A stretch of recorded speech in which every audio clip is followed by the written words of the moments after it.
வடக்கு கிழக்கில் மோசமடையும் இயற்கை சீற்றம், மக்களுக்கு அவசர எச்சரிக்கை.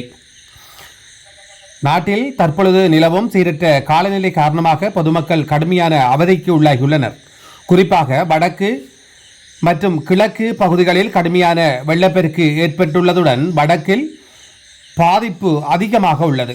மேலும் நிலவும் சீரற்ற காலநிலை தொடர்பில் பொதுமக்களுக்கு கடும் எச்சரிக்கை விடுக்கப்பட்டு வருவதுடன் அவதானமாக செயற்படுமாறும் கோரிக்கை விடுக்கப்பட்டுள்ளது. எனவே தற்போதைய வானிலை தொடர்பில் வெளிவரும் அறிவிப்புகளை மக்கள் சாதாரணமாக எடுத்துக்கொள்ளாமல் அவதானத்துடன் செயற்படுமாறு யாழ் பல்கலைக்கழகத்தின் புவியியல் துறையின் தலைவர் சிரேஷ்ட விரிவுரையாளர் நாகமுத்து பிரதீபராஜா தெரிவித்துள்ளார்.